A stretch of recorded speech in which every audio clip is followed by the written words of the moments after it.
What's up, comic book fans? And welcome to Comics Icons. Now, JJ, what they call me. And today, we got the start of another new 4-part miniseries called Weapon X-Men. And this is a pretty cool story, y'all, that I'm not too sure many people have on their radar. And I'm just going to preface it with multiversal Wolverines and the return of Onslaught. So if that sounds like a good time to you, then you already know what time it is. Let's get it. So this story begins with Earth 295 Wolverine during the Age of Apocalypse.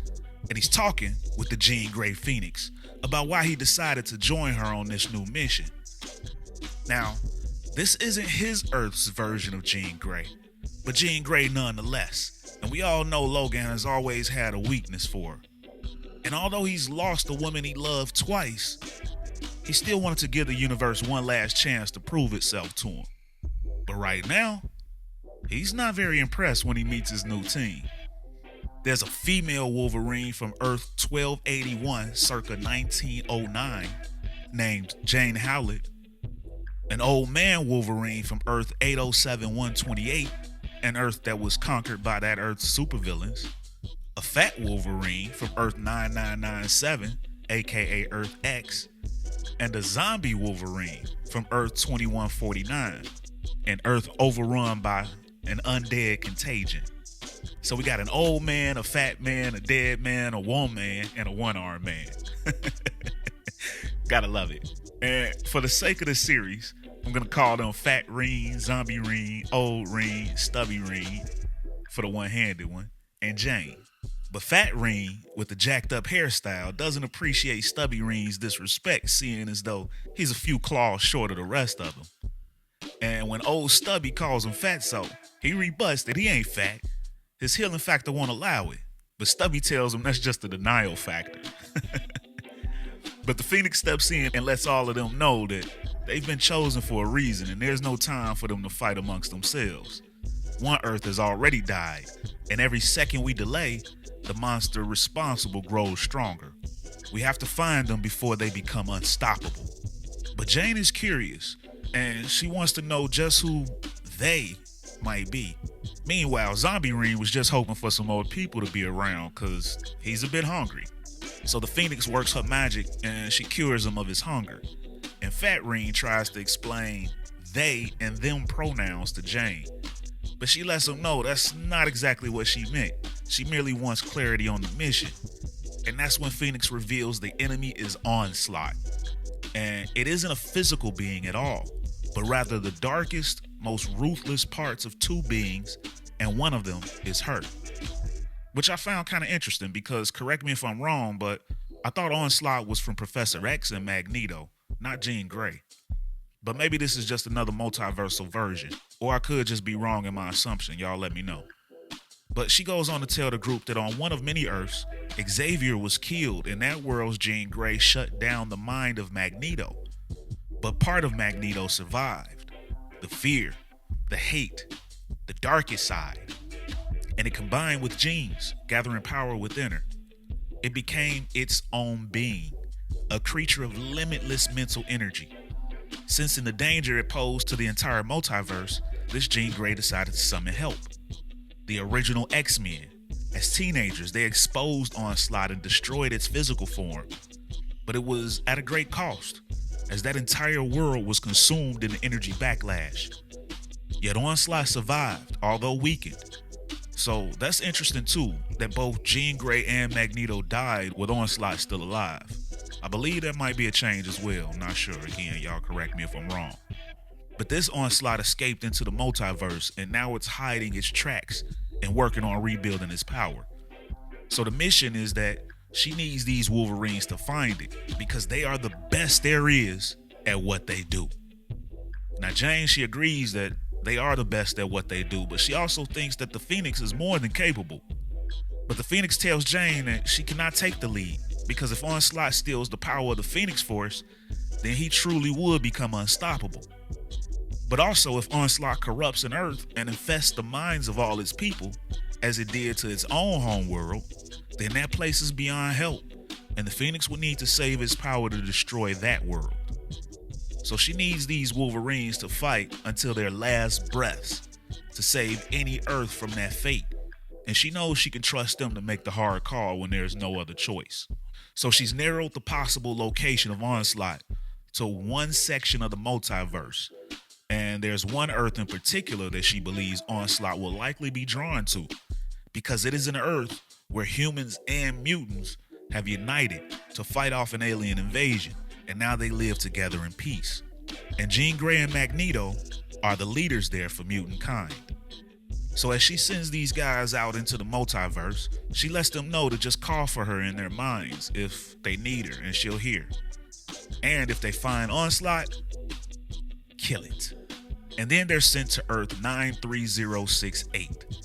So when they arrive, they find a statue of Nick Fury and Professor X that honors the humans and mutants who gave their lives to repel the Badoon invasion, and are then almost immediately met with a familiar sight as Captain America's shield flies right by them, bouncing off the statue.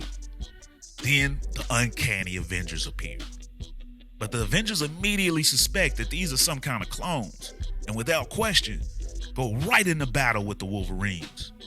And I'm not gonna lie, it kind of seems jacked up that these Avengers come in fighting in the middle of a crowded park when these Wolverines were doing nothing but looking at a statue. I mean, these guys are out in the open using full powers and everything. Carol Danvers is openly blasting that old Stumpy, and people are in the background just running for their lives now. Sometimes these comics really make the Avengers seem pretty ignorant. Like, clones or not, these guys were being completely peaceful, and even if you've been tricked before, does it really seem like the best idea to have this fight directly by innocent bystanders against people who gave no threats and avoided the innocents? I don't know. Maybe that's just me, but hey, comics, right? But luckily, Stubby seems to be the smart one, and he offers to take down his mental defenses so this Jean Grey can read his mind, which she reluctantly does. But it works. And now this Jean knows about Onslaught, the Phoenix putting his team together and everything. Although she's still a bit weary about Zombie-Reen. She knows the Phoenix enabled him to survive on ambient cosmic energy, but she can sense that he still wants flesh. And he's actually thinking about biting Jean right now. But then Jean invites them to come join them at their headquarters as guests. Then we transition to Uncanny Avengers Tower. And I really dig that XA logo on the top of the tower instead of the usual A that's up there. That's kind of sick. But Jean Grey decides to use Cerebro to locate Onslaught. Meanwhile, the rest of the Wolverines sit and wait. But Jane wants to go see the sights, which Jean gives her permission to leave, but to be careful because today is Liberation Eve, the anniversary of defeating the Badoon. And people tend to get out of control. But this is music to Jane's ears, who decides to go out and find her a pub. But Jean doesn't want Zombie-Reen going anywhere because, well, he's a zombie. So after an hour passes, Jean comes out with no luck. She's not able to find Onslaught, so the team decides to inform the Phoenix. And when they notify Phoenix, she thanks this Earth's Jean Grey for her help, then offers to go ahead and pull the Wolverines out. But Jane isn't there, and this Jean tells the Phoenix that today is a holiday, so these guys are more than welcome to stay a while Phoenix continues to search for Onslaught. Then this Jean invites the Wolverines to a party, currently going down on the roof of the building, although she won't be joining them because, for her, this is a day of remembrance, more so than celebration. So these guys go to the roof, and all the heroes are there. There's Cable, Bishop, Luke Cage, Scarlet Witch, She-Hulk, The Thing, Colossus, and more. And if you guys want to, go ahead and pause this scene and point out who you see. But I bet that'd be a pretty dope party to go to. But Zombie-Reen, he's only focusing on snacking on the help. So old Reen decides to cut off a piece of his leg so Zombie-Reen can shut the hell up. Meanwhile, Stubby is back inside the tower. He decided to stay in with Jean Grey because, of course, he's got a thing for her. Then we see a painting on the wall of the Badoon invasion. And some of them kind of look like scrolls, to be honest. But we find out that Earth's Cyclops and Wolverine stayed behind on the Badoon throne world, so the rest of them could get away with the intel that turned the tide. But opportunistic old Stubby appeals to that Jean's sensitive side. And it works. as she hits him with a big old kiss that catches him off guard. Then we transition to Jane, who's found herself a bar and now she's out here kicking it. She has a nice conversation with Glob, who just wants her to keep on drinking and enjoy herself. But Jane realizes that the longer she spends time with the people here, she starts to get the feeling that something ain't quite right. So she attempts to call the Phoenix to let her know, but now she can't seem to get a hold of her. And that's when we get the reveal that everybody in the bar is infected by Onslaught. And they all go to attack her now. Onslaught wasn't hiding inside of one person, he was in all of them. And Onslaught reveals that hiding from Jean was easy, since it's done so for decades. But Jane manages to escape the bar. Then we go back to the party on the roof, and now everyone is starting to notice something flying right towards them. And once it lands, we see that it's Jane with Transonic. And now, knowing the truth, she calls out Onslaught, and she's immediately attacked by Carol Danvers. But now that Onslaught has revealed itself, Jean Grey is now able to sense it, and she comes to the rescue of Jane. Then Onslaught reveals that he's taken over all of the heroes, with the exception of just a few. As we can see, Spidey wasn't one of them when his spider sense goes off after the Onslaught reveal. But then Onslaught manifests, and Jean Grey telepathically tells Miles Morales to initiate the Badoon protocols, which he does. And now Onslaught offers for Jean and Magneto to join it, so they can rule together and make the mutants rule. But of course they decline the offer, and now it's time for a fight. But there isn't much of one, as Onslaught immediately just atomizes these two like it's nothing. So Fat Ring, Stubby Ring, and Old Ring all leap into action. But Onslaught has the powers of Magneto and Jean Grey, so it just pauses them in midair and tells them how easy it would be to just wring the adamantium out of their bones and shatter what's left, erase their brains and tear them apart atom by atom. Yikes. But it knows that their Phoenix has likely sensed this return by now, and it's not yet strong enough to face her, so it's just gonna make the rest of the minions fight them so Phoenix can stay behind and save them versus chasing Onslaught. So now it's fight time, and we've got one hell of a brawl between the Wolverines and damn near every hero. And these Wolverines are vastly outnumbered here, and it doesn't seem to be much hope for them. Although Zombie Ring, who just might be this issue's MVP, lunges off the roof at Carol, telling her Onslaught mind virus meets zombie plague, and then bites her as the neck as they fall to the ground. Then the Phoenix appears, telling the Wolverines that she's gonna pull them out now. But Miles begs her for help first, because Doctor Strange says that there's still 1 billion people on Earth who aren't possessed, and they could use her help getting them to safety. So Stubby Ring tells her to go ahead and help while they hold it down there. And that's just what the Phoenix decides to do. And now Jane is wondering what that was all about. But Stubby lets her know that this Earth's Jean Grey told them of the exit plan they set up after the Badoon War, in case the Badoon or anything else like them came back. And we see Phoenix, Doctor Strange, and Magic all ushering the remaining people into the nexus of all realities. And Stubby adds in that with the Phoenix's help, they can gather everybody in a matter of minutes. So they just gotta hold out for a little bit and make sure Onslaught's army doesn't notice where the real action is. Then we see Old Ring, who's just killed this version of Jubilee, and he can't take any more, and he kind of just freaks out and becomes useless. But the rest of the Wolverines come to his rescue, although now they can sense more coming their way from inside the building, and Stubby decides to give the old, "It's been nice knowing you." And then Zombie Ring shows up with a full horde of zombie cavalry. And they pretty much take down all these Onslaught minions. But then Fat Ring asks Zombie if he can control the rest of the zombies since he made them. And Zombie Ring's like, "Of course not. What the hell kind of stupid question is?" Oh, right. I see the problem now. as the zombies now come for them. But the Phoenix shows back up just in the nick of time. And seeing as now they seem to be the only non-Onslaught and non-zombies left, then it's time to bounce and go back to search again. So soon after, we see Phoenix has now found Onslaught, and she's ready to send the team back in to this other Earth. But Stubby tells her that The old man is a mess right now, and he's sworn to never pop his claws again. The fat one's barely got a healing factor. Jane's exhausted, and the zombie's just as likely to eat them than help them.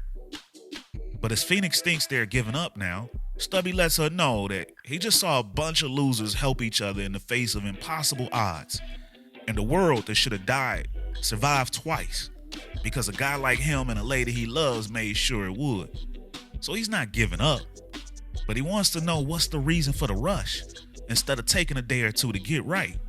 And she informs him that the reason is the Earth that Onslaught has now taken refuge on is her home world.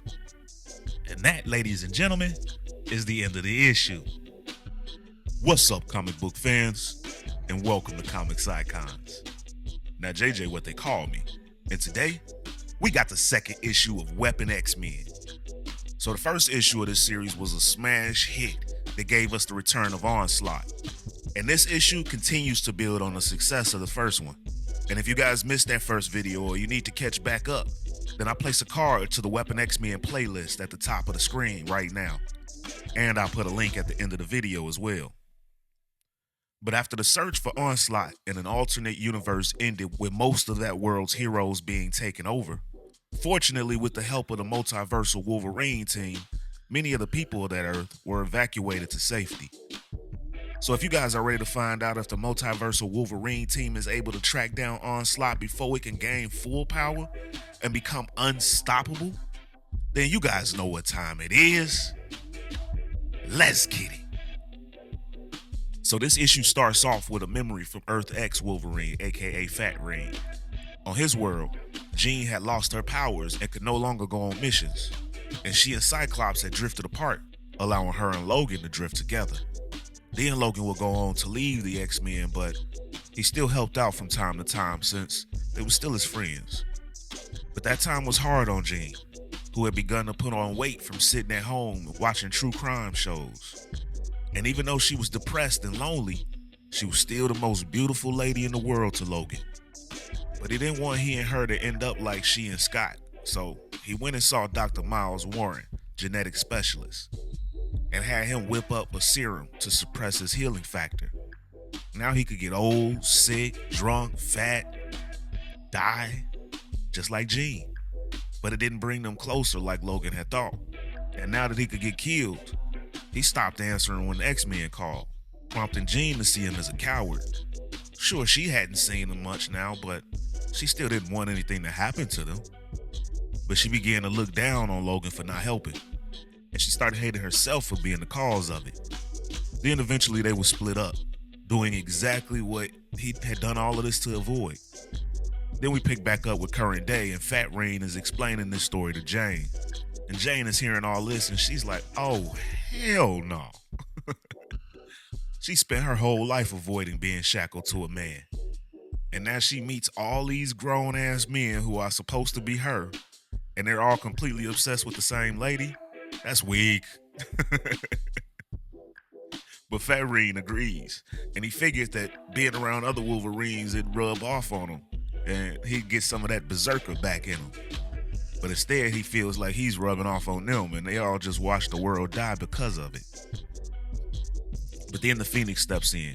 She didn't assemble this group because she thought that this would be an easy task. Onslaught fled to her home world, and they're gonna have to find and put an end to it. Then she goes on to address the group of Wolverines. She tells the old Ring that she understands that killing possessed versions of his friends opened up old wounds, but getting more friends killed won't help. Then she says that Weapon X from the Age of Apocalypse is field leader. A few billion dead doesn't turn him into a weepy goth. Then of course she yells at Zombie, because how the hell is he eating right now? She gave him ambient cosmic energy to survive off of, but he brought him back an arm from the last world. Nobody they know, but hey, there's eating to survive and there's eating for appreciation. Then she asks Jane if she's okay, since she doesn't get much of this type of stuff in 1909. But Jane's good. She once had to clear a whole town of Shumagorath's kids. That was way dirtier work than this, she says. Then Phoenix looks at Earth X Wolverine and it's just like, you just try to keep up. But now it's off to another reality. And we then transition over to Earth 80,777, the Phoenix's home Earth. And at the Avengers mansion, this Earth's Captain America, Danielle Cage, has been scanning for Onslaught, but to no avail so far. But Phoenix can feel its presence. It's being smart though, she says. Instead of hiding from her, it's scattering its mental signature planet-wide, making it hard to pin down. She knows though that on other Earths, Onslaught's been drawn to its source personalities. And since Phoenix wasn't available, since, she was off-world with the other Wolverines and Magneto had died 2 years ago, that only leaves one likely target.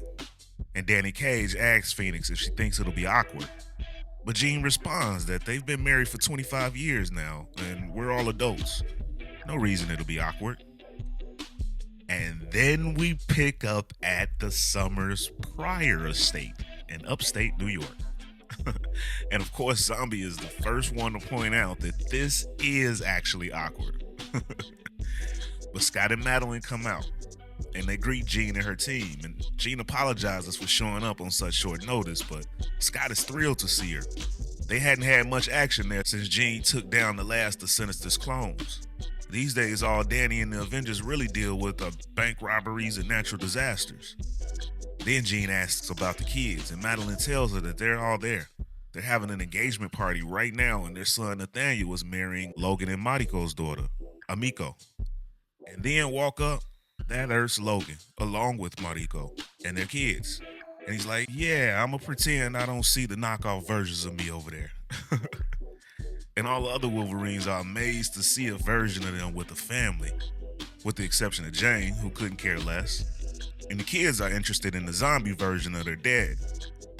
And Zombie's crazy ass is like, come on closer and take a look. Don't be shy. But Jean quickly shuts him down and apologizes to everybody for the zombie. She didn't know that there'd be kids here. And as Nate and his team walk up, Scott gets an idea and asks Warlock to help them out with stashing away the zombie. So Warlock's like, it would be Self's pleasure. Then he grabs Zombie Logan and turns himself into a cage. Then he tells Zombie that Self is not flesh. If you bite Self, we will see what is stronger, your biological zombie virus or Self's techno-organic virus, which transforms flesh and blood into living machinery. And even though Zombie's mad about being caged in, he don't want no parts of the techno-organic virus. And he's like, I'm cool. Today's about the happy couple anyway.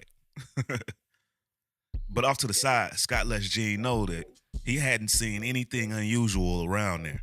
And they'd have noticed between Nate's psychic powers and Magic, the Sorcerer Supreme. But Magic suggests that maybe she and Phoenix could combine their abilities to locate Onslaught, to which Phoenix accepts. And when they combine their powers, this helps them trace Onslaught's energy back to the Savage Land. So Magic and Phoenix teleport themselves and the Wolverines there to the Savage Land. And when they get there, Magic uses the Eye of Agamotto to lead the way. And then at a cave in the distance, Phoenix spots Onslaught. This cave holds the alien machinery that sustains the Savage Land's climate. So she suspects Onslaught will repurpose the machines into weapons. So she shields the group from its mental scans, but she won't be able to do it for long. And Magic responds that they need to strike quickly then. So she calls on the flames of the fall team, but Phoenix holds her back. She noticed that Onslaught hadn't moved or changed positions at all, as she determines that this is just a decoy, a being of pure thought, a consciousness. Its body is just a construct, but Magic sees this as arrogance to presume to trick the Sorcerer Supreme, and every body has a link to its consciousness. So she goes in to try and link with this decoy, and Phoenix tries to stop her, but Magic is hit with this construct's defenses. And if she's dead, Zombie calls dibs on the legs. But according to Phoenix, Magic has suffered severe psychic trauma, and they don't have time to wait for her to recover. Onslaught played them. He was afraid of Magic and set a trap, and they walked right into it. Phoenix tells the team, though, that she was able to catch a flash of Magic's mind before it shut down, a general location. But Jane stops her like, hang on. You didn't join us on the last world because of the risk of Onslaught stealing your Phoenix Force without the sorceress. But Phoenix responds to her that this is her home. She's not gonna abandon it. And for all its tricks, Onslaught is predictable. They were right the first time, she says. Onslaught did go somewhere familiar. And then we pick up with the engagement party for Cable and Amico. And Phoenix and her team come flying in yelling, "Get your hands off of him, Onslaught." So the Phoenix then straight up just left Magic behind, y'all. I know y'all see that. Like, she could have teleported her back. Damn shame. But she comes in and she pulls Madeline Pryor away from Nathan. And when he asks, "What's going on, Aunt Jean?" she tells him that Onslaught is hiding inside of his mother. She should have guessed it. They are genetically identical, of course.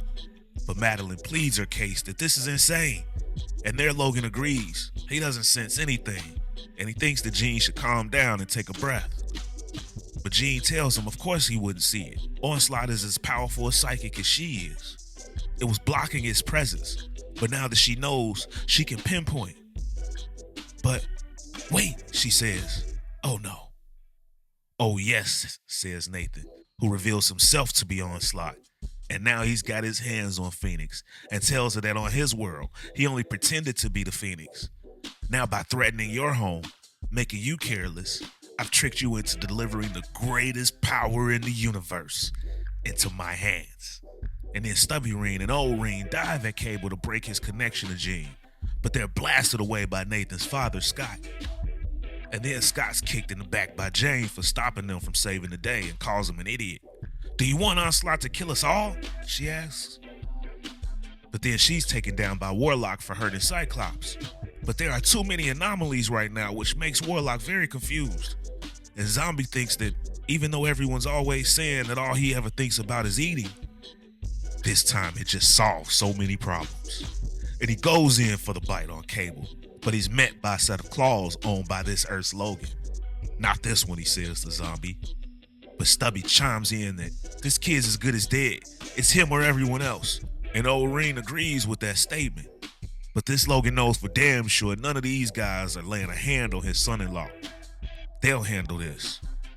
But the fat one has seen enough.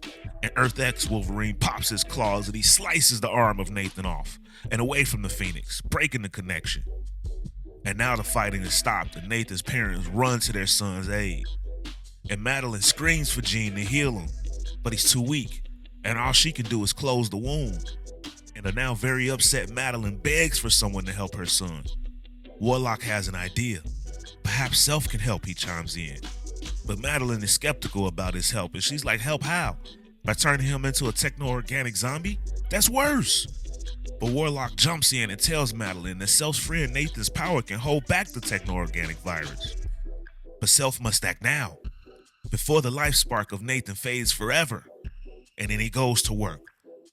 Meanwhile, Jane checks on Fat Reen, because he's been stabbed by Mariko after he'd cut off Nathan's arm. But he tells Jane that he'll be okay. The fat worked in his favor for once. And contrary to what people think, he does have some healing factor left. So just worry about the kid. As then Nathan comes to, and he screams from the pain of the techno-organic virus in his new arm. And Jean apologizes to him because unfortunately it will always hurt. But at least his powers will make it bearable. And she offers to teach him, but Madeline snaps at her. And she's done enough. And she wants Jean to leave and never come back. And this time Scott is forced to agree. She led Onslaught there, and they can't risk that again. And now a sad Jean understands, and she calls for the other Wolverines to walk with her until she's strong enough to teleport them again. Then later on, as they've gone back to their holding space, Stubby Reen tries to console Jean and tells her to just give them some time. But Jean apologizes because she broke her own rule about going after Onslaught. And now they've all seen why it's a bad idea. That's exactly why she needs all of them. That and what Earth X Wolverine did. She brought them all there because when things are the hardest, the five of them will make the hard choice. That's what Wolverine has always done. And it's what he just showed, that he does better than anyone. And now Fat Reen has kind of redeemed himself from where he was when this issue had started. But enough wallowing, Phoenix tells them. We're several steps behind Onslaught. I'll get to work on finding where it's going now. And then we pick up with Onslaught on another universe, and it's finally had enough. No more hiding. No more scheming. No more incremental steps, it says. I have power enough. It's time I use it. The half of me that was Magneto dreamed of mutant rule. The half of me that was Jean Grey feared death after seeing it so young and fought it all her life. This world will be the realization of both dreams. It is here, on this earth, that I shall make mutants immortal. And that, ladies and gentlemen, is the end of the issue. What's up, comic book fans? And welcome to Comic Side Comics. Now, JJ, what they call me. And today, we got more Weapon X-Men with issue number 3 of this 4-issue miniseries from writer Christos Gage. And this series has been a surprise hit so far, with bringing back a classic villain in Onslaught. And if you're behind in this series, then I'll put a card at the top of your screen right now. And I put a link up at the end of the video too. But the last time we saw this multiversal group of Wolverines, they had caught up with Onslaught on the home universe of their Jean Grey Phoenix. But using the body of Cable from that universe, Onslaught began stealing the Phoenix's power. But fortunately, she was saved by her Wolverine squad. Although upon escaping, Onslaught was finally able to reach full power and is ready to enact its plan. So if you guys are ready to find out if this unlikely group of Wolverines can stop the powerful Onslaught, then you guys know what time it is. Let's get it. So this issue starts off like the last issue with the Wolverine team in between worlds. But this time, we get the backstory for Jane. And she had been born to a wealthy Canadian family in 1885. And they had this drunken groundskeeper named Thomas Logan who had a son with the nickname Dog. And when she was small, Dog was her only friend. But after a while, she was ordered to not associate with him anymore because of concerns their romantic feelings might develop. And with them being from different stations, that was a no-no. But Dog, now left alone with his father, and his beatings became very angry and hostile. But Jane, meanwhile, was taught by her mother that while it was a man's world, she must do all she could to ensure that she didn't ever need to rely on a man. She also went on to learn poetry, dancing, deportment, history, finance, and self-defense. But even her mother told her that she'd need to take an appropriate husband, but she had advised her on taking one that was old and sickly. Jane, though, did not want to marry, and she said as much to Dog when she ran into him at the stables. But she noted that in regards to him, that was another mistake of hers. Later on that night, Dog and Thomas Logan snuck in, armed, trying to abduct her. They didn't intend to harm her. Their goal was merely to sully her reputation so that no respectable man would have her. That way she'd be free to marry Dog, making his father rich. But she made it clear that if they carried out their plan, she still wasn't going to marry Dog. And Dog was shocked, and his father was pissed. Then her father rushed in, and he and Thomas struggled over the gun. Then Jane's mother walks in, and in a moment, Jane became an orphan. Then Thomas grabbed her and tried to carry her off, but her powers manifested, and her instinct took over, and she killed Thomas, scaring Dog to run off into the night. And by the time the servants came, her claws had retracted, and like her mother taught her, she grabbed hold of herself and snatched up a letter opener and stained it with Thomas's blood and told everyone that she stabbed him, avenging her parents and defending her honor. And nobody really asked any questions after that, since she was rich, and just like that, she had inherited her family's fortune. At least the good news was that she no longer needed to marry, but it had cost her everything. But eventually Jean Grey comes back, and she's now found Onslaught once again. This time on an Earth similar to hers, but with few heroes or villains. Plenty of mutants though, but the whole costume thing doesn't seem to have caught on there.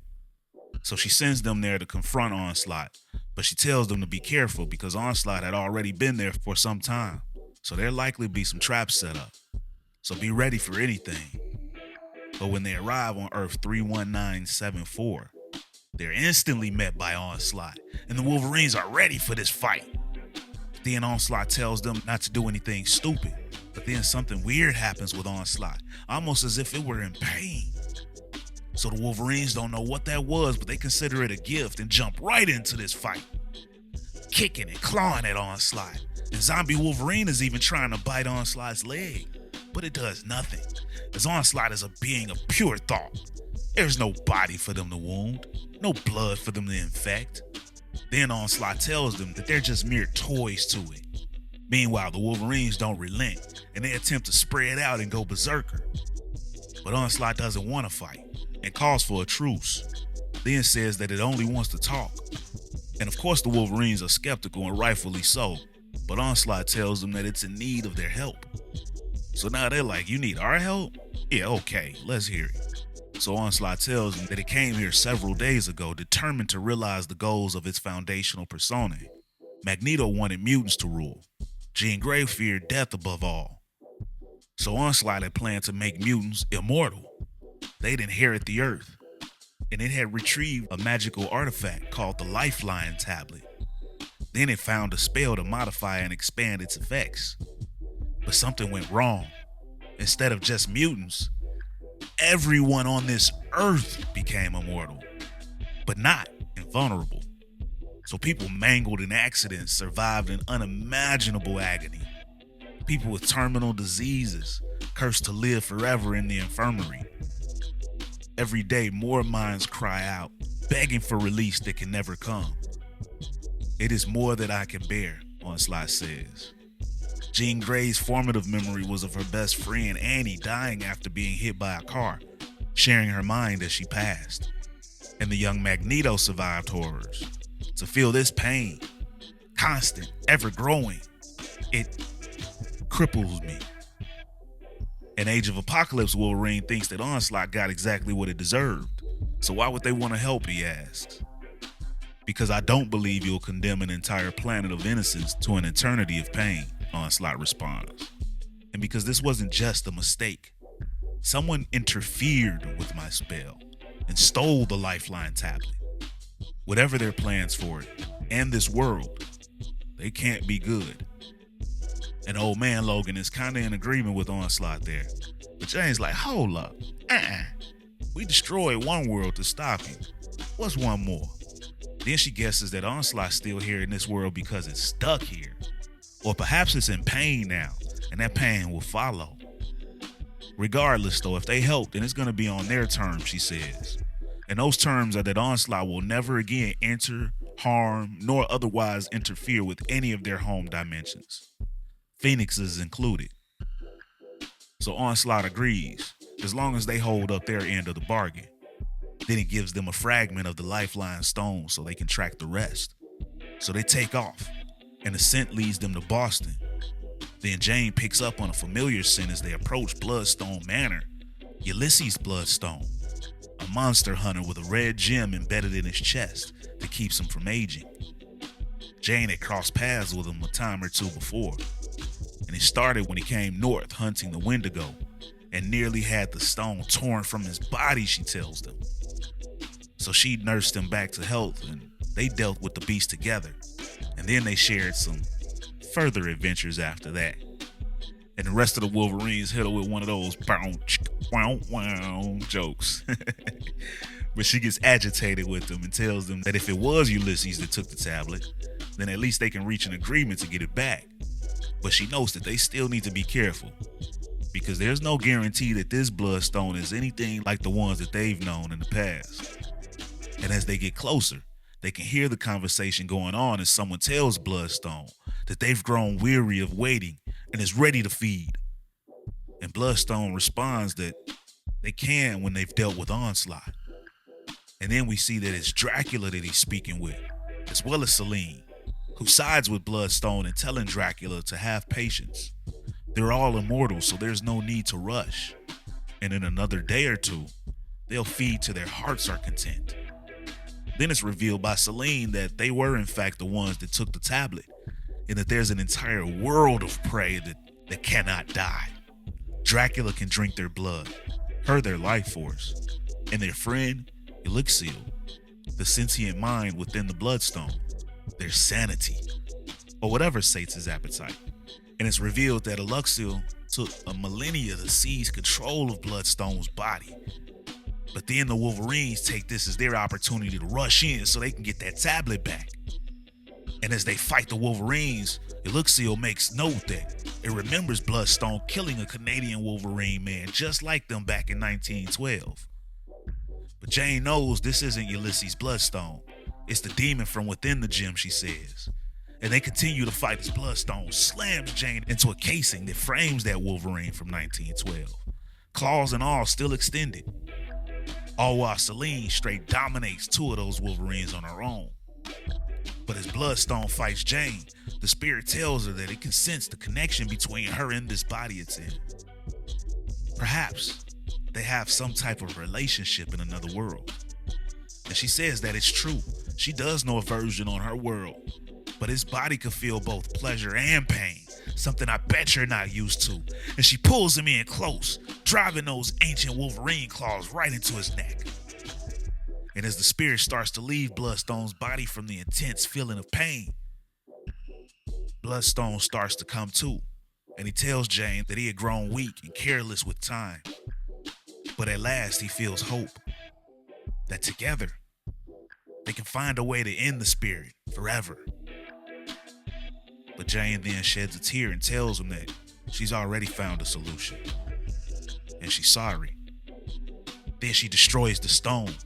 She could sense the spirit taking control back, so it was the only way. Then Jane runs for the tablet and Selene tries to stop her, but Selene gets caught by a zombie and he takes a big bite out of her neck. And now Selene has to use almost all of her life force to fight off the zombie infection. And Jane then smashes the tablet as Selene and Dracula flee. Zombie, meanwhile, is upset that none of them wanted to bite him, making him a zombie-vamp hybrid. But then Onslaught comes bursting through the wall as its power is now returned. Then it tells them that its word is good and it'll keep its end of the bargain, and it merely came to offer some advice. They've impressed Onslaught today, and it'd prefer not to kill them if it can be avoided. But to that end, they better not cross its path again. Meanwhile, though, Onslaught has a private message for old man Logan.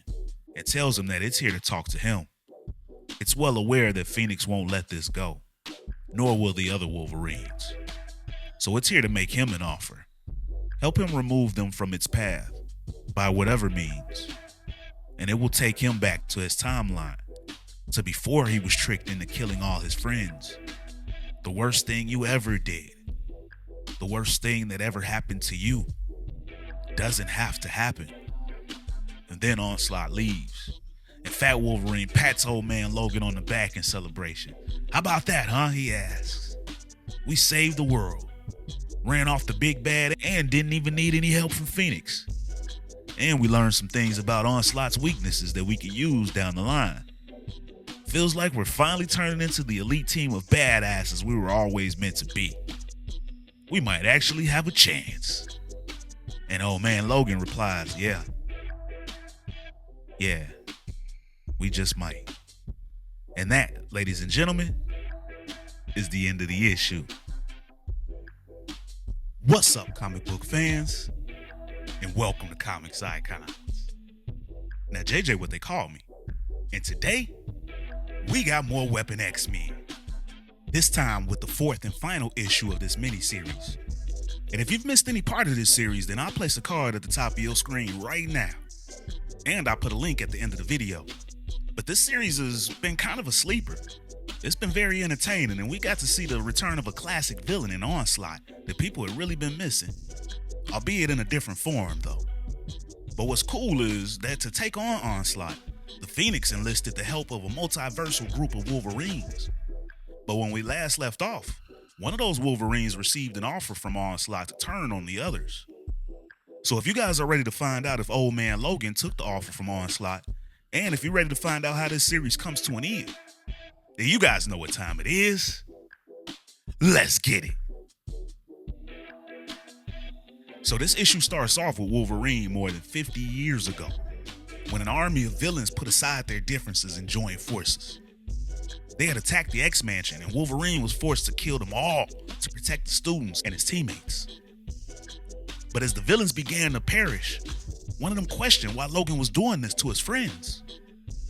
And that's when it's revealed that those weren't villains at all. They were the X-Men, and he had been tricked by Mysterio into killing each and every one of them. Then we pick up in current day. As old man Logan explains this story, it's revealed that he had flipped on his whole team and incapacitated them. He's even got zombie rings skewered on a tree branch. Who happens to tell old man Logan about how depressing that story of his was. It don't make you any less of a jerk though, Zombie tells him. You lure us here like this, one by one, and turn a traitor? Take us out like Sonny Corleone? I got a zombie virus in my brain. What's your excuse? But old man Logan tells him that he's just giving his excuse. Then he binds Zombie's hands and face, and he pulls him down from the tree. Then he binds up the rest of the team. So where'd you get all this freaky tech anyway, Zombie asks. And that's when Onslaught shows up and accepts responsibility for arming old man Logan with the tech. Onslaught, I knew it, Zombie proclaims. I can't decide if I'm more annoyed at the old man for stabbing us in the back, or you for not coming to me first. But Onslaught admits that he'd actually considered using Zombie. But Phoenix doesn't trust Zombie like she trusts old man Logan. So Zombie asks Onslaught what it offered the old man to get him to flip on him. And when he accurately guesses that it was an offer to send the old man back in time to save his friends, he ridicules the old man for falling for one of the oldest tricks ever. If Onslaught could have went back in time, he already would have. And Onslaught admits that it's true. It can't travel back right now. But with the power of the Phoenix in addition to its own, it'll be able to do anything. Then Onslaught tells the old man that it's removed the mental blocks that stopped his team from calling the Phoenix. But now it wants old man Logan to summon her. So he does just that, and when she arrives, expecting a fight with Onslaught, old man Logan pops his claws and stabs her in the back. And now with her wounded, Onslaught attacks. As wounded as she is, Onslaught can simply rip the Phoenix Force right from her. But in doing so, the Phoenix would also consume the world upon which they stand. So it offers for the Phoenix to give the power over to it, and in exchange, it will honor its previous bargain of avoiding Jean Grey's home world, and it will spare this world. And why? Why should I care about this world, Jean asks. And that's when Onslaught tells her to use her power to sense the people of this world. This is the type of world that she'd consider a place of happy endings for her and her allies. Then old man Logan adds in that she's already beaten. They were never gonna win this fight, so he made a deal. Then he tries to convince Jean Grey to just give up the power. Let Onslaught screw with those bad universes like the Cancerverse, or a Nazi world, or a zombie world. It's her best play, he tells her. So eventually Jean decides to cave in and give up her power to Onslaught. Meanwhile, as she transfers her powers, Jane wakes up and she kicks that mouth guard covering Zombie's face and has him bite off her binders, and then they free the other Wolverines. But Onslaught cannot afford any interruptions, so he has old man Logan to hold off his teammates.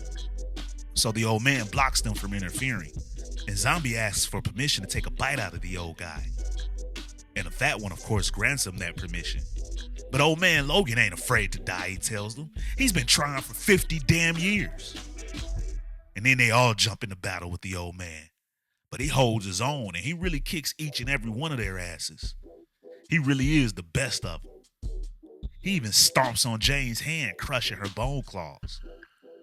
And then he faces off with Age of Apocalypse Logan, and he makes a wisecrack about having to sheathe his other set of claws to make it more of a fair fight. But that won't be necessary since old Stubby Ring can still pop his claws through his stump. But then Onslaught brings them to a halt. There's no need for this, it tells them. And then Onslaught begins to feel remorseful of what it's done. And at first, Fat Boy doesn't believe him. He thinks that this is another Onslaught trick. But Jean Grey informs him that it is no trick. She still has her mental powers, and she senses no tricks. In fact, she thinks that she understands what's happening here. The Phoenix is life incarnate, and this aspect of the Phoenix Force has spent decades with her, saving life, loving, and being loved. So now Onslaught has absorbed all of that. And now it wants forgiveness. Everything that it has been doing has been out of fear and pain. And Jean Grey asks old man Logan if he knew that this would happen. And he tells her that he did have a hunch. She says she brought him here to make the tough calls, and so he made one. He couldn't share his plans, though, without alerting Onslaught. So to keep his plan hidden in his mind, he filled it with memories of killing his friends. And now the new Onslaught apologizes to old man Logan for using his tragedy against him. But it will still honor their deal to take him back in time. But unfortunately, it wouldn't change the past. It would just create another timeline. So he decides to not go through with it. It's time for him to come to terms with what he's done and live with it. Then Onslaught tells Jean that it wishes it could return her power to her, but then it turned back into the same old Onslaught again. Keep it, she tells it, as long as the Phoenix Force is willing. And the Phoenix Force is indeed willing and eager. It wants to explore the cosmos. But it decides to leave behind a spark of its power with Jean Grey. The power to traverse dimensions. So she can take the others back to where they would like to go, so they can find happiness. And afterwards, all of the rest of the Wolverines are expectantly skeptical that this could be another trick. But Jean Grey assures them that they have indeed won. So she begins to send each of the Wolverines back to their respective universes. But in Zombie's world, there's no one left alive. And he would rather go to a world where he can have some fun without hurting anybody. So Jean decides to send him to Earth 91, a world full of man things. And for Zombie, this is like a world of vegetables. So he hates it. Meanwhile, Fat Ring goes back to Earth 9997 and he reconnects with his Jean Grey. Old man, though, he doesn't want to go back to his world. There's nothing left for him there. So he and Jean Grey decide that they will stay here and visit this happy ending world. And that, ladies and gentlemen, is the end of this issue and this series. So what did you guys think about the issue and the series as a whole? I thought it was a very entertaining series, but if I'm being honest, they kind of lost me with this finale. Onslaught took the power of the Phoenix and turned good? Yeah, okay. Even if the explainer made sense, it's still kind of boring to have Onslaught end up as the good guy. And also, I know that old man Logan had a plan the whole time, but it ain't no way I'm gonna forgive him that easy. He smashed the hell out of Jane's claws. He deserved at least a good stabbing before she went back home. But all in all, I did have fun reading this series. And to me, Zombie Wolverine stole the show. He was the most consistent character throughout this series. But I want to hear from you guys. What did you guys like about it? Or what did you not like about it? And what would you change if you could? And as always, if you guys enjoyed this video and this channel, and you'd like to support the channel, then you could do so by stopping by the Comics Icon store and picking you up some of this new merchandise, including the background music heard right here in this video available for download. Or by joining the Iconic Fan Club channel membership, and it'll be a link in the description to join. But with your membership, you'll gain access to weekly interactive live streams with yours truly, where we could talk about everything that's been going down in these issues, as well as ones that you'd like for me to go over in the future and other comic book news. Plus, you guys will get loyalty badges, member shout-outs, and up to 20% off of Comics Icon's merchandise from the Comics Icon store. And now we've got new tiers to the membership starting at just 99 cents. Now, how's that for an easy way to help out and support your favorite channel? Or you guys can donate to the channel with a super thanks. And if you're not able to do any of these, then you can also still be a tremendous help to the future of this channel by dropping a like, share, and subscribing to Comics Icons for more icons in the comic book world. But ladies and gentlemen, it's about that time. I'm out.